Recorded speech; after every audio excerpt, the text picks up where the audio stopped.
Bonjour à tous.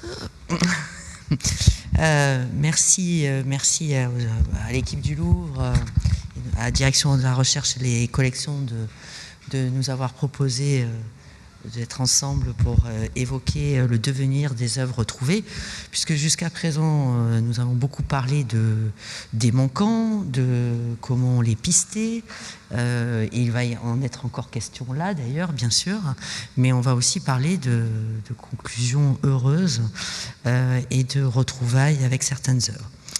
Dans les situations de disparition des biens culturels, les épisodes de guerre représentent évidemment des cas particulièrement éprouvants et surtout ce qu'on sait, c'est qu'ils favorisent le développement justement de ces fameux manquants.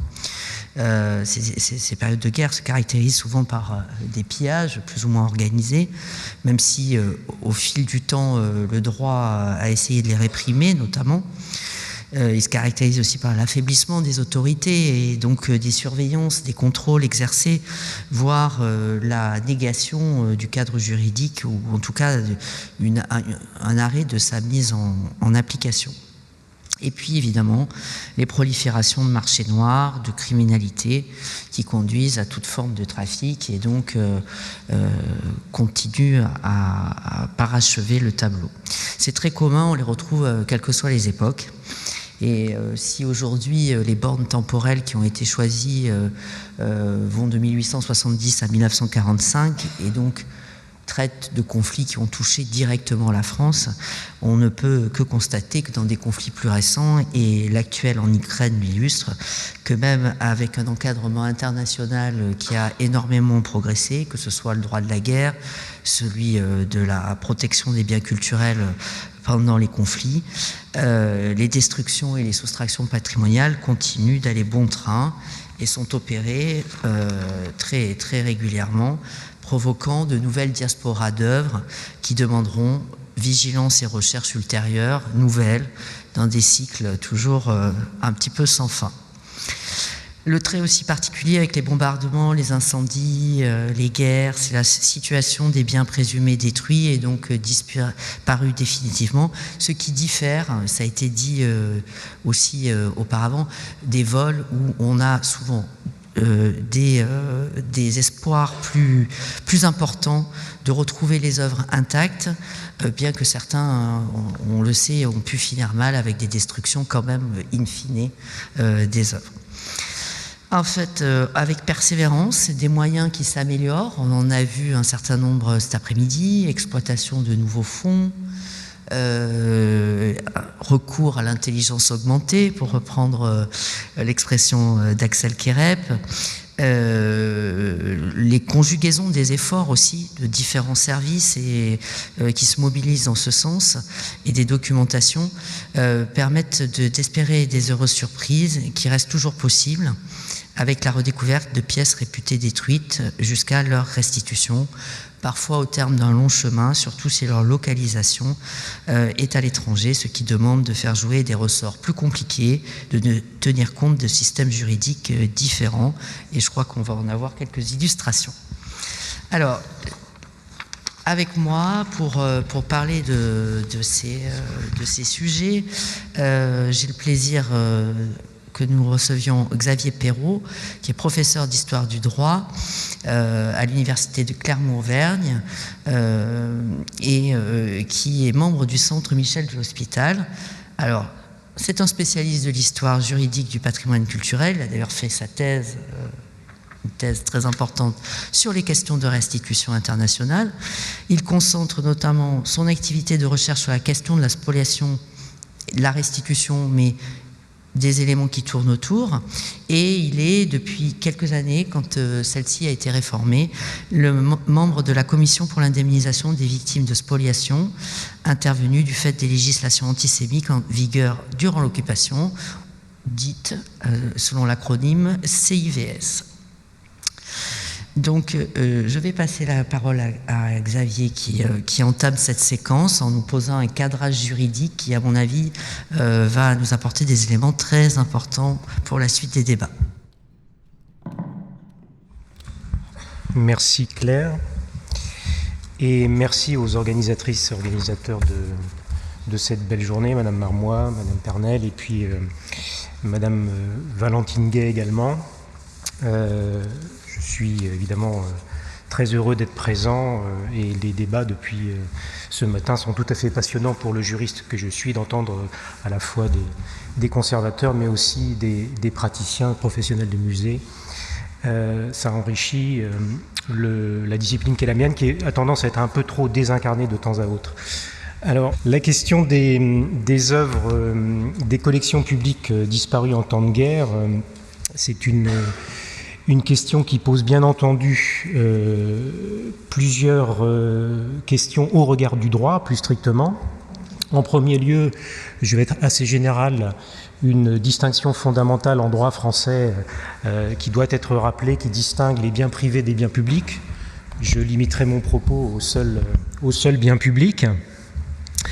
Et évidemment, pour faire un point à la fois un peu technique mais rapide, mais aussi historique sur le statut juridique de ces biens qui a été évoqué à plusieurs reprises, leur nature inaliénable, insaisissable et imprescriptible.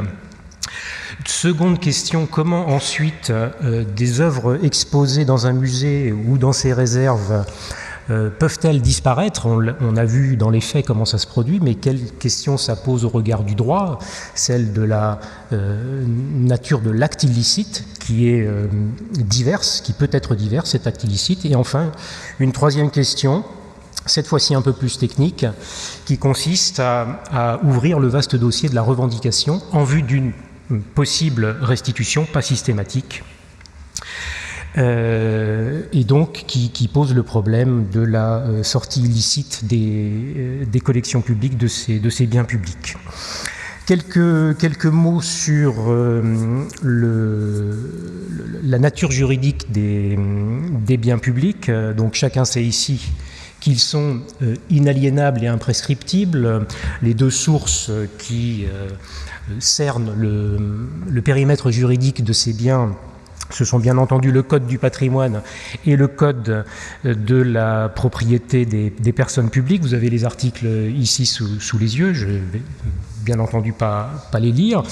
Ce qu'il est intéressant d'avoir à l'esprit ici, c'est qu'il va résulter d'un tel régime juridique, bien entendu qu'une personne publique ne peut pas disposer librement d'un bien qui est censé nous appartenir à tous collectivement. C'est la question donc de l'interdiction de l'aliénation, sauf bien entendu à entrer dans une procédure très encadrée juridiquement autour du déclassement de ces œuvres. Et le corollaire, le pendant de cette interdiction faite aux personnes publiques propriétaires, c'est aussi l'interdiction aux personnes privées de s'approprier de tels biens. Enfin, ça peut arriver, mais en tout cas, un propriétaire privé ne peut pas revendiquer sa propriété s'il s'agit d'une œuvre publique. Dans ce sens, l'inaliénabilité est complétée par la règle d'imprescriptibilité qui permet à la personne publique dépossédée de revendiquer une œuvre disparue sans condition de délai. C'est vraiment le sens à donner à la notion d'imprescriptibilité. Et là, au contraire, en cas de vol d'un bien mobilier, aussi prestigieux soit-il, propriété d'une personne privée, eh bien là, le Code civil prévoit des délais de revendication beaucoup plus réduits, limités dans les systèmes civilistes généralement, dont le système français, à 3 ans à compter de la date de la disparition de l'objet, de la perte ou du vol déclaré. Donc le régime en question, le régime public, c'est, on le voit, un régime exorbitant du droit commun, qui a une fonction symbolique, une fonction collective, qui est celle destinée à assurer la garde du patrimoine culturel national attaché à la notion très importante de permanence. L'idée est bien celle-ci, d'assurer la permanence des collections. Il s'agit d'une mission régalienne qui autorise notamment à aller contre la liberté des échanges et des biens, liberté qui est par ailleurs plutôt valorisée. Donc le régalien est au cœur du dispositif, est au cœur de la construction historique du principe d'inaliénabilité, qui est un principe consubstantiel de la construction de l'État moderne qui va, depuis l'Ancien Régime, fonder sa stabilité institutionnelle sur le concept de couronne que les légistes de l'Ancien Régime vont dégager de la personne physique du roi.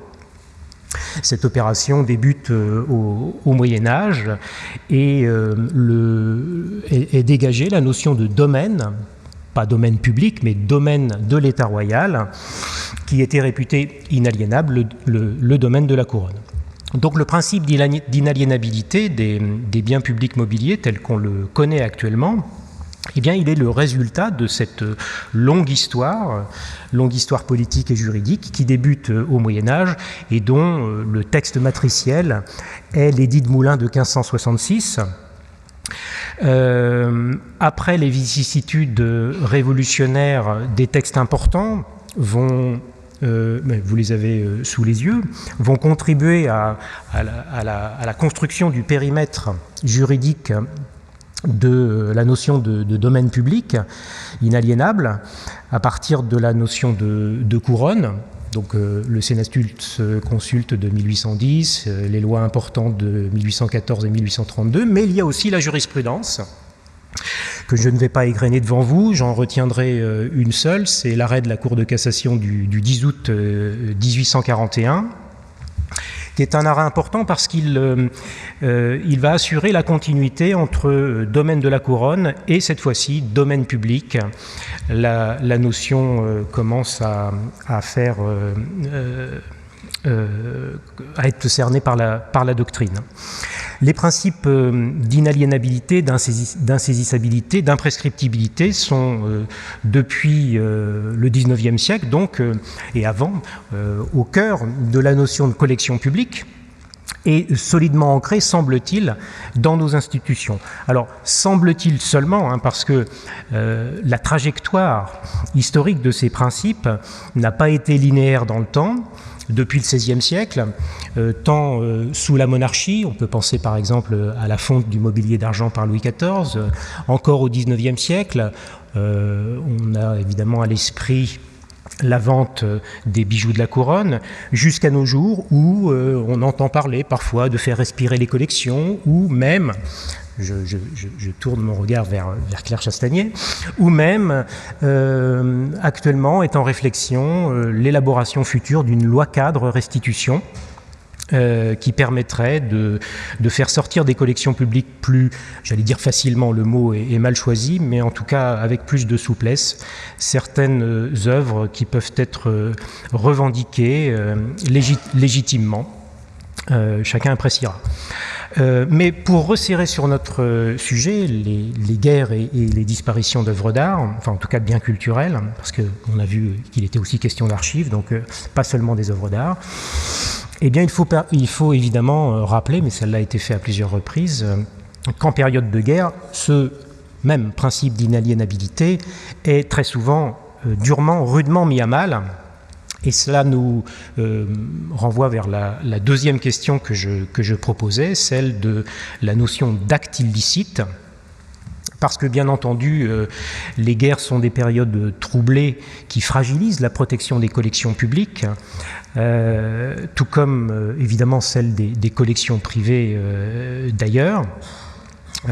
Et on sait que ce sont toujours des moments propices à la commission d'un certain nombre d'actes illicites que l'on peut résumer à deux grandes catégories, je n'en retiendrai qu'une, ce sont les destructions, confère ce qu'il en a été dit tout au long de la journée, mais ces destructions peuvent être accidentelles, mais aussi intentionnelles. C'est un point tout à fait dramatique qui a été évoqué d'ailleurs tout à l'heure, l'attaque symbolique à la mémoire d'une communauté, d'une culture, en vue parfois de son éradication.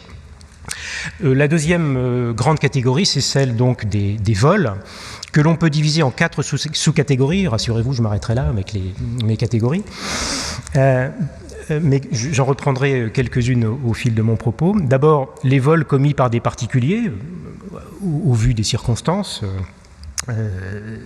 Là aussi, on en a eu des illustrations durant la journée. Un peu moins connues dans ses aspects techniques, les prises commises par la soldatesque, par la soldatesque, pardon, les soldats, de façon tout à fait légale, jusqu'à la fin du XIXe siècle. Les spoliations aussi administratives, l'exemple topique, ce sont les spoliations nazies commises durant la Seconde Guerre mondiale, qui peuvent être donc organisées par les belligérants.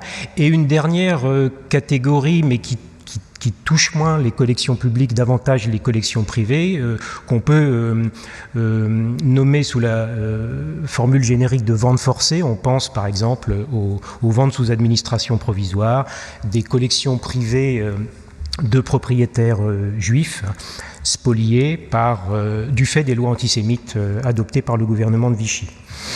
Donc autant d'actes illicites qui sont facteurs de dispersion et parfois de disparition des biens publics qui nous occupent.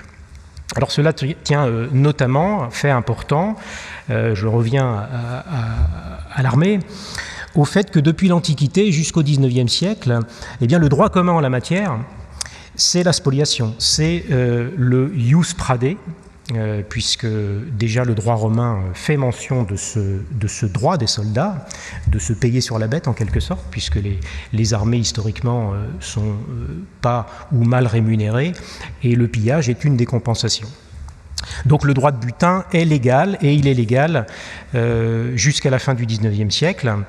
Il suffit pour donner une illustration de se souvenir de l'armée française révolutionnaire puis impériale qui a littéralement dévalisé l'Europe à la fin du XVIIIe siècle et au début du XIXe siècle. Et dès après, en 1815, au moment de la chute de Napoléon, eh bien c'est au tour de la Sainte-Alliance de se fonder sur le même principe de contre-conquête pour récupérer les œuvres d'art spoliées. Alors à ce propos, je voudrais vous présenter un personnage qui a frappé les esprits au début du XIXe siècle, c'est le général Blücher, prussien de son État, très remonté contre les Français, qui en 1815 est l'un de ceux qui va absolument chercher à ce que la France restitue. D'ailleurs, on ne parle pas forcément de restitution à l'époque, et puis d'ailleurs, la restitution ne fait l'objet d'aucun article dans la Convention de 1815. Donc on est bien dans un cadre vengeur de contre-conquête. Alors le général Blücher, son souvenir est resté très vivace dans les services administratifs des Beaux-Arts durant tout le XIXe siècle. Notamment parce que, il s'est servi en 1815 dans un certain nombre de musées. Il a, à titre personnel, dans les collections de Saint-Cloud, dans la galerie des plans et reliefs, mais aussi dans le musée du Louvre, les archives nous disent qu'il a saisi 3 Gérard, un David. Alors je ne sais pas si les conservateurs présents ici sont au courant. Mais c'est quand même, j'aimerais bien avoir des renseignements là-dessus. Or, mais ce qui m'intéresse davantage, c'est qu'on trouve dans une correspondance relative, et on revient à notre segment chronologique, une correspondance relative aux réclamations à faire à l'Allemagne à la suite du conflit de 1870, une correspondance qui est datée de 1895, comme je ne l'indique pas sur ma diapo, entre l'ambassadeur de France à Berlin, qui est Hanoteau, et le ministre des Affaires étrangères, qui est, c'est Herbert, l'ambassadeur, et Hanoteau, le ministre des Affaires étrangères. Et dans le cadre de cette correspondance, une référence est faite, 80 ans plus tard, au vol commis par Blücher. C'est l'extrait que vous avez ici sous les yeux. Alors on peut le lire si vous voulez, mais peut-être pas intégralement. On pourrait relever que le descendant du général Blücher expose dans ses salons nombre de portraits de marbre que son aïeul avait rapportés de France. Et ensuite il est question d'un grand maréchal de la cour de l'empereur Guillaume qui lui aussi s'est servi dans les palais de Saint-Cloud, notamment des pendules, des lustres, des candélabres. Et c'était peut-être, nous dit le texte, la raison pour laquelle les ambassadeurs, les autorités françaises n'étaient pas invités aux réceptions organisées par ce haut dignitaire à l'époque. Alors, ce document date de 1895, c'est une date intéressante. D'ailleurs, J'ai remarqué tout à l'heure que c'était la date de naissance de Jacques Jaujard. Et effectivement, il y a quand même quelque chose qui se passe à la fin du XIXe siècle. Parce qu'on observe à partir de cette époque une véritable moralisation du droit de la guerre en matière de protection du patrimoine culturel. Alors on sait que cela va être dans quelques années l'adoption des grandes conventions de La Haye de 1899 et 1907, notamment l'article 56 de ces deux conventions revient sur l'interdiction du pillage, des destructions mais aussi du pillage. Mais ce que l'on sait moins, c'est qu'à côté, pour le cas plus français, des usages militaires au sein de l'armée française, eh bien, ces usages vont commencer aussi à cette période à s'adoucir. Et ces usages, ils sont codifiés dans ce petit texte que je tiens dans la main, qui est un règlement sur le service des armées en campagne, alors que j'ai acheté sur eBay, je sais pas, j'espère que ce ne sera pas un achat frauduleux. Ça m'intéresse beaucoup ce petit document parce que, notamment, l'article 109, alors c'est un texte qui est codifié depuis au XVIIIe siècle et qui va connaître des versions successives jusqu'à la fin du XIXe siècle, même jusqu'au début du XXe siècle.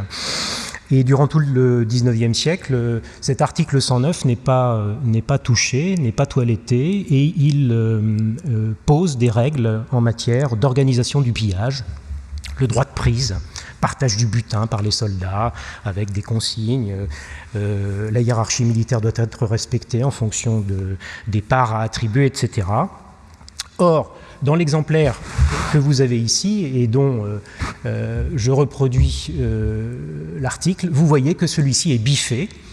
Biffé parce qu'en 1901, eh bien, il est abrogé, et il est abrogé peut-être, je n'ai pas encore complètement étudié la question, par une mise en conformité de ces usages militaires, de ce droit militaire avec les normes internationales, mais à mon avis avec beaucoup plus de certitude, à cause de la guerre des Boxers qui a lieu en 1901 et lors de laquelle la France dépêche une colonne armée. Et bien l'armée française est violemment critiquée pour avoir pillé le palais d'été durant cet été 1901. À partir de là, il est désormais interdit à l'armée de procéder au butin. On peut donc considérer que c'est cette fois-ci le terminus de cette pratique militaire très ancienne, pour ne pas dire antique, parce que alors ce que l'on trouve comme référence à l'époque, c'est qu'on considère qu'il n'est plus digne d'une nation civilisée de se livrer à de telles spoliations. Alors pour autant, les temps justement avaient-ils changé ? Bon, force est de constater que les guerres du XXe siècle répondent d'une manière tout à fait claire, avec une éloquence funeste à la question. Hein. Les collections publiques sont spoliées, enfin en tout cas certaines œuvres sont volées. En tout cas, collections publiques, collections privées ne bénéficient d'aucun privilège d'immunité durant les conflits. Donc il faut être très humble quand on est juriste, on le voit, le droit ne modifie pas les attitudes encore en la matière. Et donc l'une des conséquences, et j'arrive à mon dernier point, je n'ai pas du tout pris de chronomètre, donc il faudra m'arrêter, c'est comment récupère-t-on ces œuvres disparues qui réapparaissent en vue de restitution, et notamment pour nous ici, restitution à la personne publique propriétaire. Alors on revient là, le juriste fonctionne par catégorie et par classification. Il faut à nouveau distinguer entre la qualité des biens, et puis surtout, donc public ou privé, et puis surtout en droit, la question importante ici, c'est moins celle de la durée de l'absence que le critère du lieu de situation du bien. Pourquoi moins problématique que la durée de l'absence? Bien, tout simplement parce que les biens publics sont imprescriptibles. Par conséquent, la revendication est de droit, toujours, en théorie. Beaucoup plus déterminante sera le fait de savoir si l'œuvre a franchi la frontière et a changé de main durant son périple. Et là, il faut distinguer encore le cas des biens publics qui réapparaissent sur le territoire national de ceux qui franchissent la frontière. Le premier cas présente moins de difficultés que le second, et notamment, là on a des jurisprudences... Alors pardon, oui, j'aurais pu aller plus vite. Vous avez là une illustration de l'occupation du palais d'été par les troupes françaises. Et donc, je reviens à mes... biens publics qui réapparaissent sur le territoire national. À 2 reprises, le juge a été très clair en la matière, il faut restituer sur le fondement de l'inaliénabilité, de l'imprescriptibilité, et notamment, ce fut le cas pour un fragment de la colonne Vendôme, on a parlé de la commune ce matin, lors des exactions commises durant la commune, la colonne a été abattue, un fragment a été saisi ce jour-là et est resté en main privée sans que personne ne le sache, jusqu'à la fin du XXe siècle, réapparu en vue d'une exportation, et là, interdiction d'exportation, décision de justice, remise à la personne publique propriétaire sur le fondement de la nature publique de l'objet. Également, je ne développe pas, faute de temps, le Gémélion de la ville de Chartres, c'est, que vous connaissez probablement, une décision de la Cour de cassation de 1992. Alors, bien sûr, il ne s'agit pas d'œuvres disparues durant des guerres ici, mais ces jurisprudences, elles rappellent de façon assez ferme qu'aucun particulier ne peut se prévaloir de la règle possession vos titres, c'est l'article 2276 du Code civil, en fait de meubles, possession vos titres, eh bien, aucun possesseur ne peut se prévaloir de cette règle pour s'affirmer le propriétaire d'une œuvre d'art publique, quelle qu'elle soit. Alors, qu'en est-il de l'autre côté, de l'autre côté de la frontière, j'allais dire, lorsque le bien a franchi le territoire, est sorti du territoire national? La situation est très différente de la première. Et pourquoi? Parce que souvent, et c'est vraiment encore un problème délicat aujourd'hui, le droit public étranger n'est pas reconnu par les ordres juridiques internes. La difficulté majeure pour récupérer ces biens tient au fait que les États souverains ont tendance à privilégier les droits subjectifs de leur propre ordre juridique, par exemple la possession de bonne foi, contre le propriétaire privé d'origine, tout cela donc au détriment des règles de protection en vigueur dans un État, par exemple l'inaliénabilité à la française. Alors, il faut dire qu'historiquement, c'était plutôt la règle, l'inapplicabilité du droit public étranger. C'était la règle dans le contentieux d'un droit particulier très dense, le droit international privé. L'une des illustrations jurisprudentielles les plus fameuses, c'est l'affaire Duc de Frias contre Baron Pichon, 1885. Un ciboire liturgique est exporté en France, acquis par le baron Pichon de bonne foi, réclamé sur le fondement de sa nature inaliénable par l'Espagne, jamais restitué par la France, sur le fondement, le juge du